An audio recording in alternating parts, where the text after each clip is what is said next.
Hello everybody and welcome back to the countdown of the top 100 NASCAR Cup Series races of all time. I'm C. Will, also known as Savage NASCAR. It's been a while and I apologize for my slacking on these uploads on this series, and I originally had made this part like over a month ago, but when my phone thing happened I basically lost the file, so I had to remake this video. But anyways, let's continue the countdown. At numero 30, I have the 2015 Goody's Headache Relief 500 at Martinsville. The first 7 laps were run under yellow because of rain earlier that afternoon.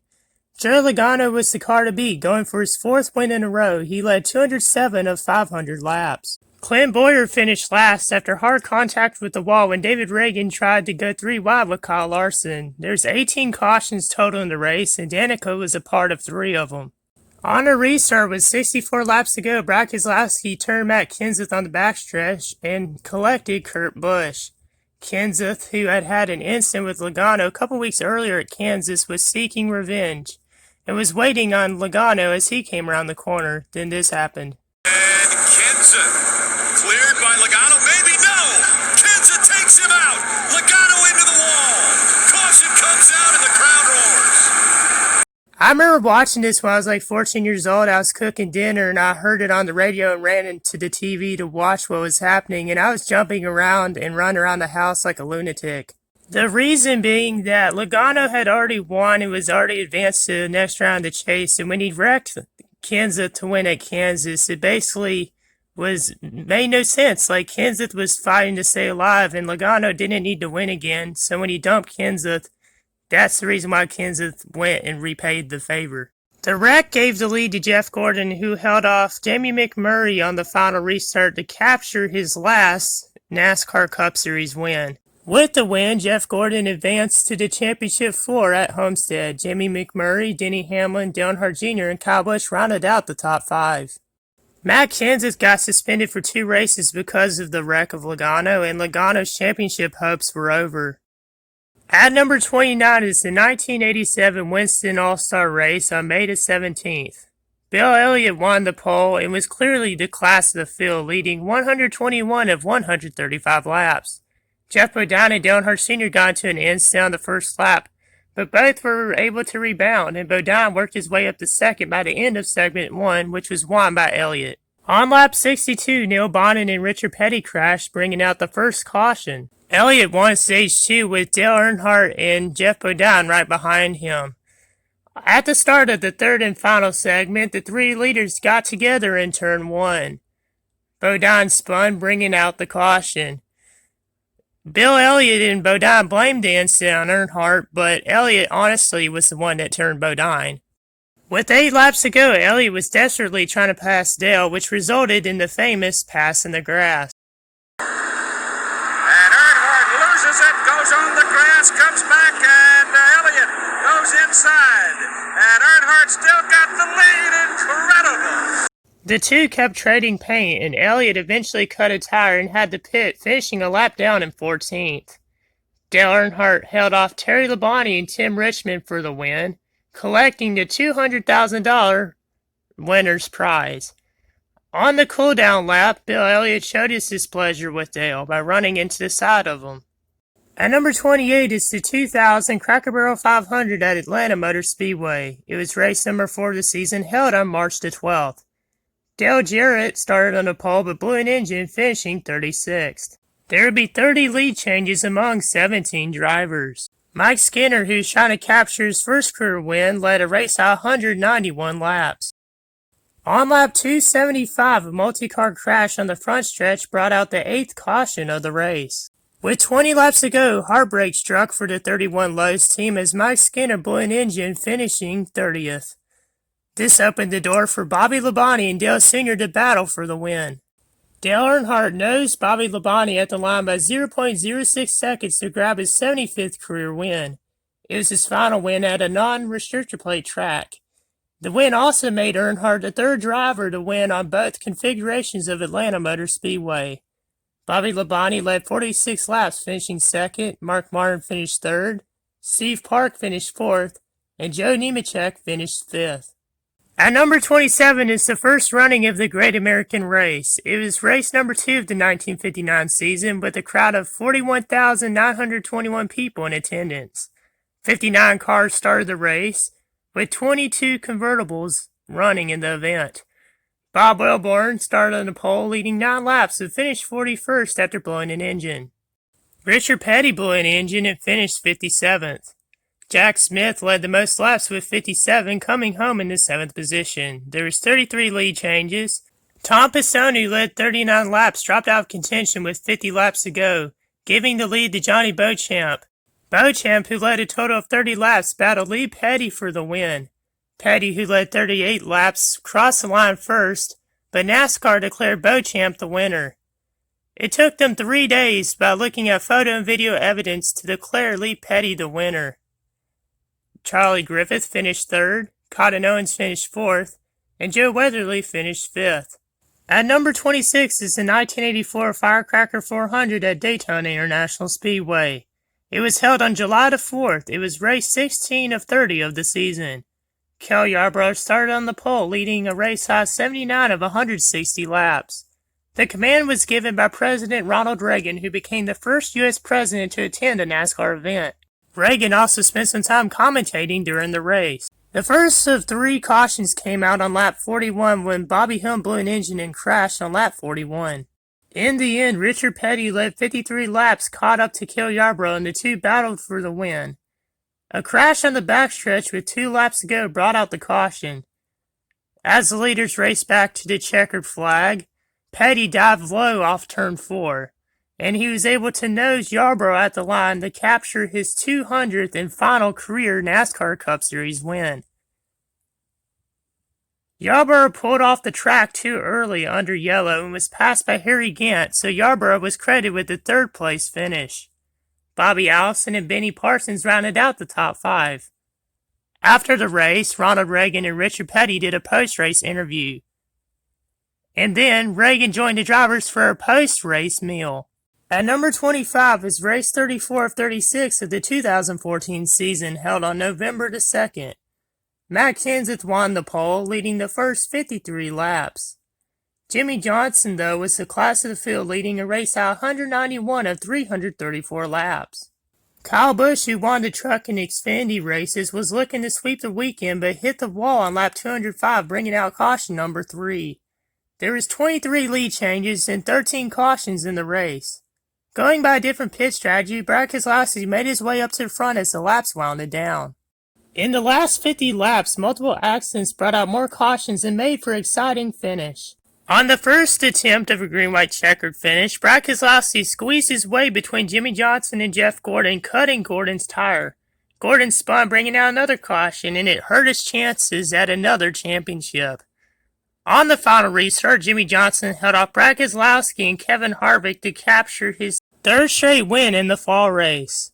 Harvick was 2nd, Keselowski was 3rd, Kyle Busch rebounded to finish 4th. After the race, there was a post-race brawl which became one of the most famous in NASCAR history.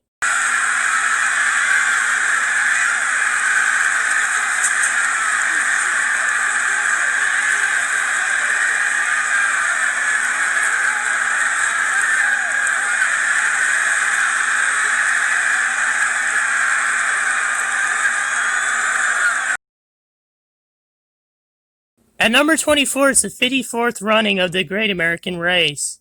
Rain moved the race to February the 27th on a Monday night. Carl Edwards was on the pole, and Denny Hamlin led the most laps with 57. On lap 2, a multi-car wreck involving Jimmy Johnson, David Reagan, Kurt Busch, Trevor Bayne, and Danica Patrick brought out the first caution of the race. It was Patrick's first 500 start. Denny Hamlin, Reagan Smith, Greg Biffle, and Matt Kenseth led in the first half of the race. Dave Blaney was leading with 40 laps to go when the unthinkable happened. Juan Pablo Montoya had a mechanical problem and he crashed into a jet dryer under the caution flag. It then resulted in a huge fire, which resulted in a 2-hour red flag period. The drivers got out of their cars and talked to each other, had some fun, and took some bathroom breaks. Brad Keselowski made national headlines when he tweeted a picture from inside his car during the red flag. It helped NASCAR become more popular and more prominent on social media. However, NASCAR would ban drivers from having cell phones inside their cars during the races. 2 multi-car crashes brought out the 9th and 10th cautions in the closing laps, setting up a green-white checkered finish, extending the race to 202 laps. Matt Kenseth held off teammate Greg Biffle and a hard-charging Dale Earnhardt Jr. to capture his second Daytona 500 win. The race was the second most watched 500 in history, with 36.5 million television viewers. Denny Hamlin finished 3rd, Jeff Burton 4th, and Paul Menard 5th. At number 23 is the 2012 Advocare 500 at Phoenix. Entering the race, Jimmy Johnson was in the points lead by 7 points over Brad Keselowski and 36 over Clint Bowyer. It was the next to last race of the season. Kyle Busch was the most dominant driver, leading the race high 237 of 319 laps. On lap 236, disaster struck as Jimmy Johnson blew a tire off turn 4 and crashed, dropping him to a 32nd place finish, and he lost many points. On lap 301, Sam Horns Jr. was in a crash in turn 3, sent up a wild restart. Clint Bowyer and Jeff Gordon would make contact while battling for position, and Gordon hit the wall. However, NASCAR didn't throw the caution. Gordon, who had had many on-track incidents with Bowyer throughout the season, waited on Clint. Just before race leader Kevin Harvick took the white flag, Gordon dumped the 15, collecting Joey Logano and Eric Almirola in the process. The red flag was put out and Gordon went behind the wall. Moments later, Gordon was jumped by Bowyer's pit crew, which resulted in a brawl. Bowyer then went running through the garage like a chicken with its head cut off, trying to find Jeff, but was stopped by officials. Gordon would be penalized 100 points and fined $100,000. It's funny because the next week at Homestead, Jeff Gordon would win and Clint Bowyer would finish second. On the final restart, Kevin Harvick got out ahead of Kyle Busch and was pulling away, but behind him in turn 3, Danica Patrick spun and hit the wall. However, NASCAR somehow did not throw the caution. Harvick would take the checkered flag as chaos ensued behind him. Multiple cars would crash across the finish line, including Ryan Newman, Paul Menard, and Danica Patrick. Brad Keselowski got a little bit of damage going by the wreck. The next week, he would end up winning the championship by 39 points over Clint Bowyer. This one I may be a little biased because it's the first NASCAR race I ever attended, but at number 22 is the 52nd running of the Coca Cola 600 held on May the 29th. Brad Keselowski was on the pole. He ended up finishing 19th. Carl Edwards led 61 laps early but faded when nightfall came, finishing 16th. Matt Kenseth, who won the Xfinity race the day before, led the most laps with 103 and ended up finishing 14th. Jimmy McMurray and A.J. Allmendinger also led in the early going. There would be 14 caution flags with 38 lead changes. On lap 289, Landon Castle went lawn mowing, bringing out the 10th caution. On lap 301, the 11th caution flew when Mark Martin, Ryan Newman, and David Gilliland crashed. To the delight of almost every fan there that night, Kyle Busch ended up spinning twice in the closing laps. In the end, however, it came down to fuel mileage as Casey Kane and Greg Biffle were battling for the lead late. But Jimmy Johnson ended up blowing an engine with 5 laps to go, setting up a wild restart. Casey Kane would run out of fuel on the restart, resulting in a pileup. However, to the surprise of many NASCAR fans, including myself there at the track, the caution was never flown, and Dale Earnhardt Jr. was pulling away. And I remember being there. Everyone was on their feet. It was loud, lots of cheering, everyone anticipating Dale Earnhardt Jr. finally breaking his winless streak. But he ran out of gas in the final corners, and to the shock of everyone there, Kevin Harvick passed Dale Earnhardt Jr. and took the victory. There was a stunned silence. It was something I'd never experienced before, and it was definitely a race that was crazy and very underrated in my opinion. And I remember as we were leaving the track, there were so many people that were just stunned with their mouths wide open. I even saw a couple people crying. It definitely deserves to be at the spot it is. At number 21 was race number 4 of the 2001 season, held on March the 11th. Dale Jarrett won the pole and led the first 6 laps, but rookie Kevin Harvick would end up passing him on lap 7. Jerry Nadeau spun on lap 3, bringing out the first caution of the race. Gordon would end up passing Harvick and led a race at 118 at 325 laps. There's 8 cautions in the race and 25 lead changes. With 5 laps to go, Harvick made a daring pass, taking the lead after a 5-car battle with Jeff Gordon tracking him down. Off the final corner, Jeff Gordon got under Kevin Harvick and come up short by 0.006 seconds. Here's the call by Fox. On the bottom of the slow car's going to be in the way. Just like a year ago, he's going to get him though. He's going to get him. Gordon got loose. It's Harvick. Harvick by inches. Harvick by inches. Harvick by inches. What a race. What a finish. How did Jeff Gordon hang on to that car that loose off turn 4? Man. It was Harvick's first career win in his 3rd start. The team cried with tears of joy, an emotional win for a team coming weeks just after the death of Dale Earnhardt in the Daytona 500.